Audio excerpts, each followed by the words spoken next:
जय जिनेन्द्र बंधुओं, आज सुनते हैं सुगंध दशमी व्रत कथा।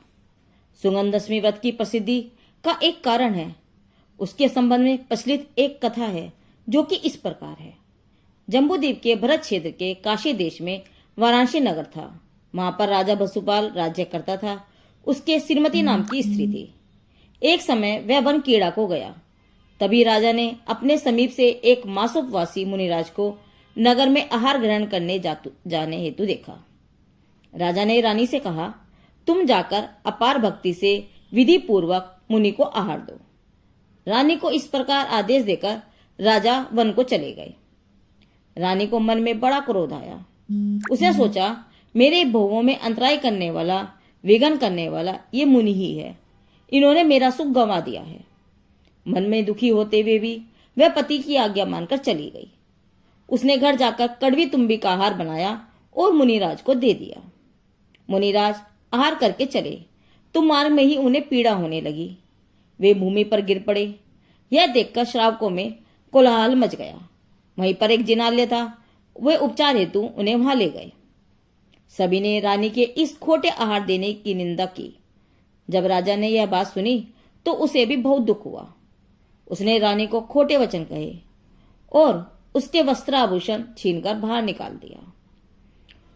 दुष्कर्मों के प्रभाव से रानी के शरीर में कोढ़ हो गया। प्राण छोड़कर उसने भैंसे के रूप में जन्म लिया। बचपन में ही उसकी मां मर गई और वह अत्यंत दुर्बल हो गई। एक बार वह कीचड़ में फंस गई। वहीं से उसने किसी मुनि को देखा। तब वह क्रोधित होकर सींग हिलाने लगी। तभी वह और अधिक कीचड़ में डूब गई और अंत में मृत्यु को प्राप्त होकर गर्दभी हुई। गर्दभी रूप में भी पिछले पैर से पंगु थी। उसने एक मुनिराज को देखा।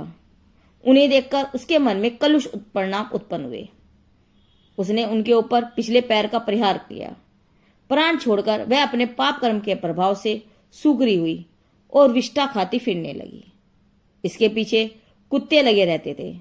वह भूख प्यास से पीड़ित रहती थी। इस प्रकार दुख भोगते हुए इसका मरण हुआ। शुक्री के पर्याय से निकलकर रानी का जीव सांभरी हुआ और पुनः वह मरकर चांडाल के यहां पुत्री हुई। माता के गर्भ में जब वह आई तो उसके पिता का देहांत हो गया और जन्म के समय उसकी मां भी मर गई। जो कोई स्वजन उसका पालन करता था उसकी मृत्यु हो जाती थी। उस कन्या के शरीर से अत्यधिक दुर्गंध आती थी। तब उसे लोगों ने जंगल में छोड़ दिया। दुर्गंधा जंगल में कंदमूल फल खाती हुई घूमा करती थी।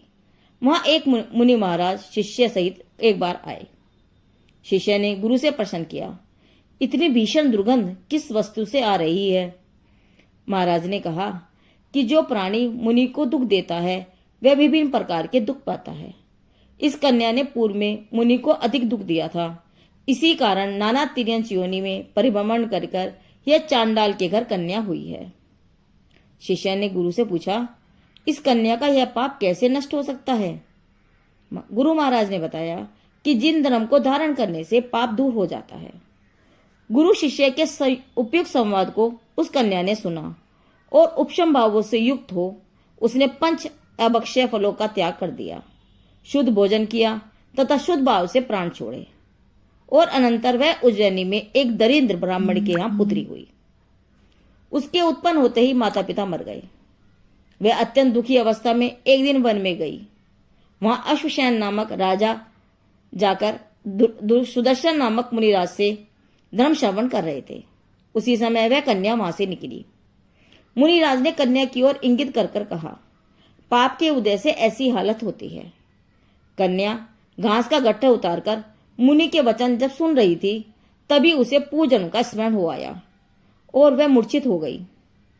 राजा ने उपचार कराकर उसे सचेत किया तथा उससे मूर्छा का कारण पूछा। कन्या ने अपनी पूर्व जन्म का वर्तमान बतला दिया। यह सुनकर राजा ने मुनिवर से कहा, यह कन्या अब कैसे सुख पाएगी? मुनि महाराज बोले, यदि यह कन्या सुगंध दशमी व्रत का पालन करेगी तो सुख पाएगी। सुगंध दशमी व्रत की विधि के विषय में प्रश्न पूछने पर मुनि महाराज ने सारी विधि बतला दी। मुनिराज बोले, उत्तम भाद्रपद मास के शुक्ल पक्ष को पंचमी तिथि के दिन उपवास करना चाहिए और मंदिर में षष्ठी, सप्तमी, अष्टमी और नवमी और फिर दशमी को भी भगवान के आगे कुष्मांजलि चढ़ाना चाहिए। दशमी को पुनः उपवास धारण करके निमन विधि से व्रत करना चाहिए।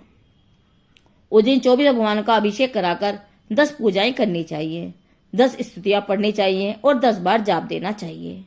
अक्षत आदि अष्टद्रव्य तैयार करके पूजन करना चाहिए। प्रतिवर्ष भाद्रपद शुक्ला पंचमी से लेकर दशमी तक उक्त प्रकार व्रत पालन करते हुए जब 10 वर्ष पूर्ण हो जाए तब उस व्रत का उद्यापन करना चाहिए। उस अवसर पर शांति विधान या महाअभिषेक या इस प्रकार का कोई भी महान विधि प्रारंभ करनी चाहिए। 10 ध्वजा, 10 पताका, 10 बजने वाली तारिकाएं, 10 जोड़ी चंवर, 10 धूपघट, यह सब 10-10 सजाना चाहिए। मुनियों को सोच के साधन कमंडल, संयम के साधन पिच्छिका, ज्ञान के साधन शास्त्र और इसी प्रकार के अन्य धर्म व ज्ञान की साधना में उपयोगी वस्तुओं का यथा योग्य दान देना चाहिए। ऊपर कही हुई व्रत उद्यापन की विधि यदि अल्प में भी भक्ति सहित की जाए तो भी वह फलदायक होती है। मुनि द्वारा बतलाई गई सुगंध दशमी व्रत के पालन करने की विधि को सुनकर उस राजा ने, उसकी समस्त प्रजा ने तथा उस दुर्गंधा द्विज कन्या ने एवं पराय सभी ने अपने हित की वांछा से उस व्रत को धारण किया। कन्या ने उसका भक्तिपूर्वक पालन किया, तब उसका पूर्व पाप कर्म नष्ट हुआ। राजा तथा नगरवासियों ने भी उस व्रत को धारण किया। कनकपुर नाम का एक विश्वविख्यात प्राचीन नगर है। उसके राजा का नाम कनक पर्व था। उस राजा की रानी का नाम कनकमाला था। राजा के एक राजश्रेष्ठी था जिसका नाम जिनदत्त था। जिनदत्त की स्त्री जिनदत्ता थी। इन दोनों के उपयुक्त पुत्री ने जन्म लिया। उसका नाम तिलकमती था। वह अत्यधिक रूपवती सुगंधमती थी। पुनः उसके कुछ पाप कर्म का उदय आया जिससे उसकी मां की मृत्यु हो गई। माता के बिना वह दुख पाने लगी। जिनदत्त ने दूसरा विवाह कर लिया। उसकी नवविवाहिता पत्नी गोधमपुर नगर के वशभदत्त वाणिज्य की सुता बंधुमती से सेठ की तेजोमती नामक कन्या हुई। बंधुमती तिलकमती से द्वेष करने लगी। जब सेठ ने दासियों से तिलकमती की सेवा करने को कहा, एक बार राजा कंचन पर्व ने जिनदत्त को दूसरे द्वीप भेज दिया। जाते समय वह बंधुमती सेठानी से कह गया, मैं राजा के कार्य से दूसरे देश को जा रहा हूँ। तुम तिलकमती और तेजमती का विवाह शेष लक्षणों से युक्त वर के साथ कर देना। और सेठ जिनदत्त चले गए।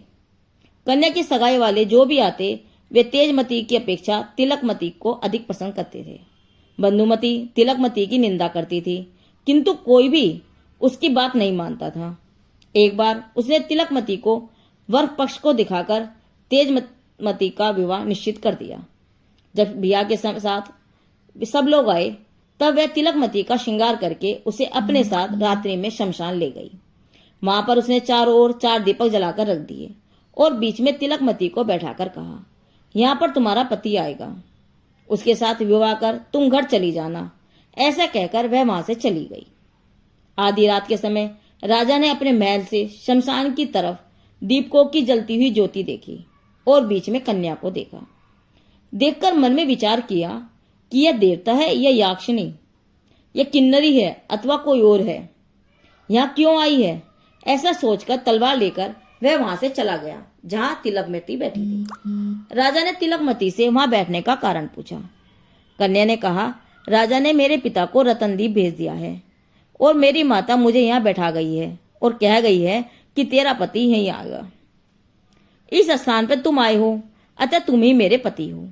यह सुनकर राजा ने उसके साथ विवाह कर लिया। राजा प्रातः जब जाने लगा तो तिलकमती ने उससे कहा कि तुम तो मेरे पति हो, मेरा उपभोग कर अब तुम कहाँ जा रहे हो। राजा ने उत्तर दिया कि मैं प्रतिदिन रात्रि को तुम्हारे पास आऊंगा। तिलकमती ने सिर झुकाकर पूछा, मैं तुम्हारा नाम क्या बताऊंगी। राजा ने अपना नाम गोप बताया। मधुमती घर जाकर कहने लगी कि तिलकमती दुखी खान है, विवाह के समय पता नहीं उठकर कहाँ चली गई। ढूंढते हुए उसने कन्या को शमशान में पा लिया। जाकर उससे कहा, यहाँ क्यों आई है, क्या तुझे भूत प्रेत लगे गए हैं।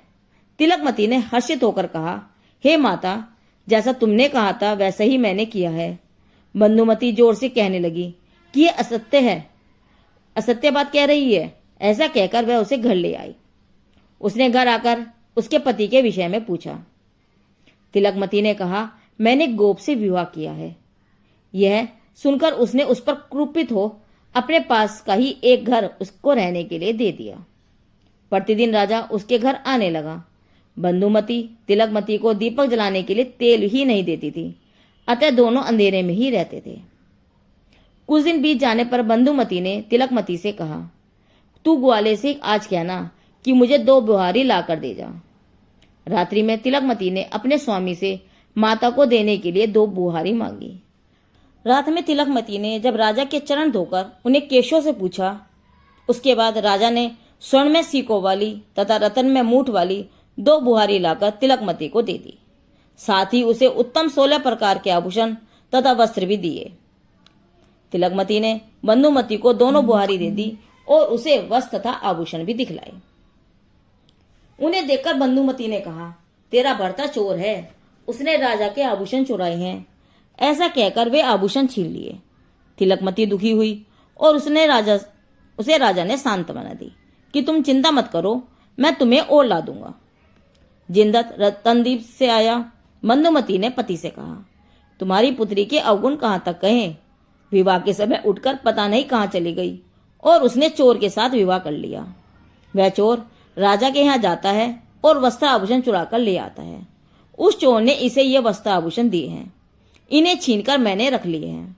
यह कहकर उसने पति के सामने वे वस्त्र आभूषण रख दिए। सेठ यह देखकर कंपित हो गया और उन वस्त्र आभूषणों को राजा के सामने रखकर सब वृत्तांत कह सुनाया। राजा ने कहा, यह सब तो ठीक है, किंतु चोर के विषय में तो बताओ। सेठ ने कन्या से चोर के विषय में पूछा।